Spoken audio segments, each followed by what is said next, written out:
Le président américain a évoqué de grands progrès et s'est montré conciliant avec la Chine.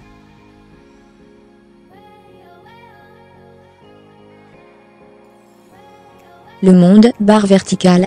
Mise à jour, le /vertical par Gilles Paris, Pékin, envoyé spécial, et Brice Pedroletti, Pékin, correspondant, tout en rappelant que toutes les options restent sur la table pour Washington.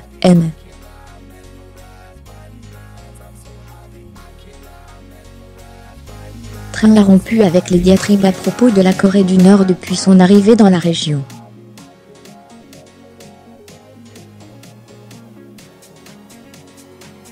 Dans son adresse aux députés sud-coréens, il s'est même adressé directement au régime de Kim Jong, sur un ton relativement modéré, l'exhortant à réviser ses plans.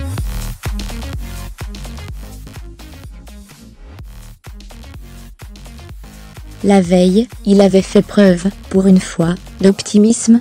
À l'occasion d'une conférence de presse commune, avec son homologue sud-coréen Moon Jae-in, le président des États-Unis a évoqué de grands progrès, assurant voir certaines choses bouger.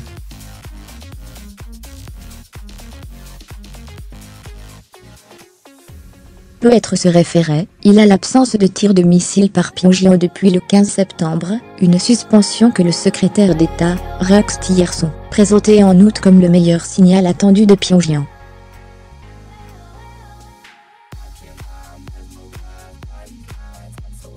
Cet optimisme a confirmé un changement de posture de Train déjà constaté à Tokyo, où il avait commencé sa tournée, après des semaines de formules agressives à l'encontre du régime de Pyongyang et de son dirigeant.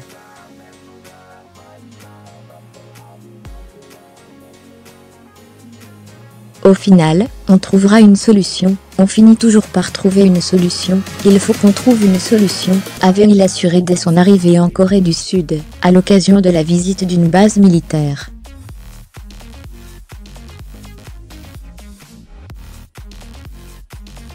Il avait ajouté plus tard qu'il serait logique que la Corée du Nord vienne à la table de négociation pour conclure un marché.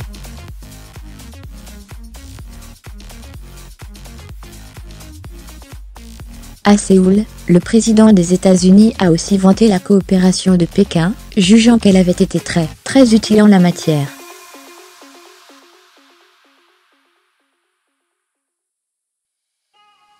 Avant d'arriver à Pékin, il a rendu sur son compte Twitter un hommage à la grande victoire obtenue par son homologue au cours du 19e congrès du Parti communiste chinois, passant sous silence la vision très noire du communisme, qu'il avait exposée quelques instants auparavant devant les élus sud-coréens.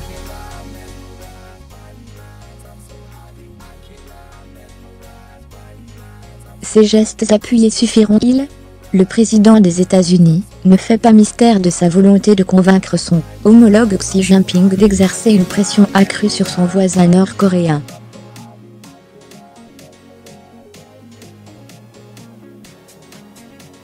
Le dossier de la péninsule coréenne est un test pour Pékin, dont l'ambition de déployer une diplomatie de grande puissance est parasitée par l'obstination et l'isolement de Pyongyang.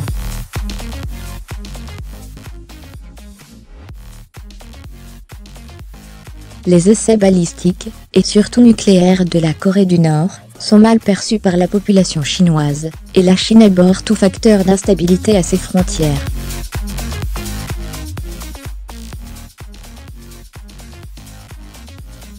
Mais Pékin souhaite éviter de déstabiliser le régime, et son ascendant vis-à-vis de Pyongyang est limité, voire nul.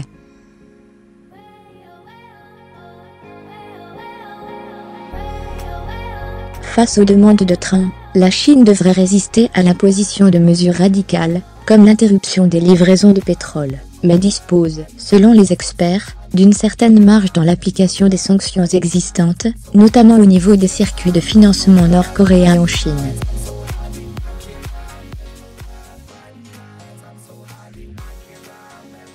Pékin n'en a pas moins officiellement critiqué, le 3 novembre, le bras long de la juridiction américaine après l'exclusion du système financier américain de la Banque de Dandong, établissement d'une ville frontalière de la Corée du Nord.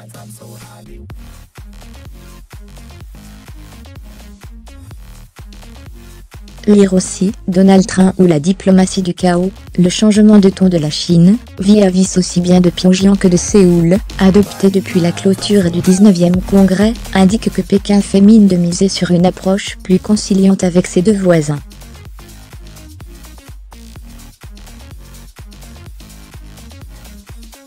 Il reflète la mise en place d'une nouvelle équipe dirigeante à la tête du parti, même si M.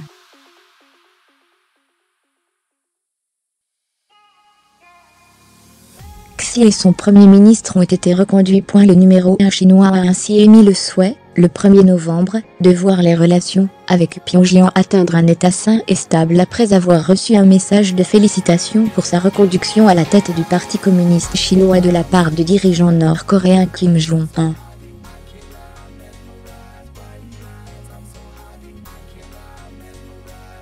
C'est la première fois qu'un message de haut niveau émanant de Xi, et à l'attention de son homologue nord-coréen, était mentionné par l'agence de presse officielle nord-coréenne depuis juillet 2016.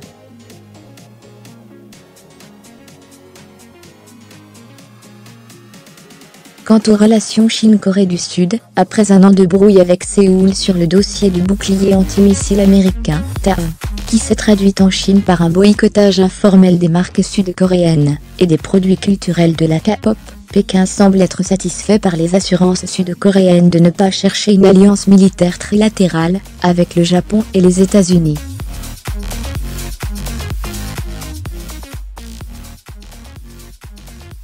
Pour le quotidien Global Times, la Chine veut que l'alliance Séoul-Washington se restreigne strictement aux affaires de la péninsule coréenne, et que la Corée du Sud maintienne un positionnement neutre dans le jeu des grandes puissances.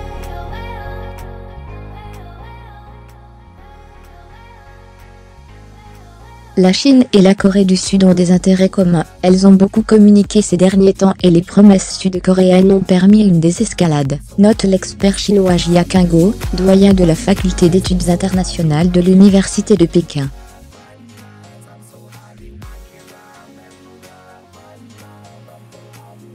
Pour Chanda Huayan, un spécialiste de la politique chinoise basé à Shanghai, le réchauffement entre Pékin et Séoul est une conséquence directe de la visite de M.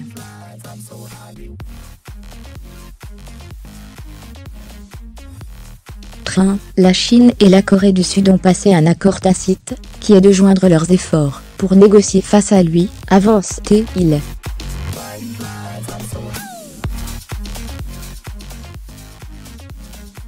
Lire aussi, Pékin présente un nouveau navire bâtisseur d'îlots artificiels avant la visite de Trump. M.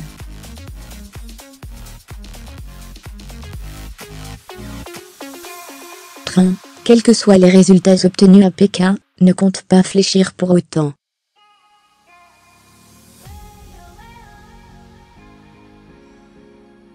Devant les députés sud-coréens, il a mis en garde tous les pays qui se montreraient trop complaisants avec Pyongyang.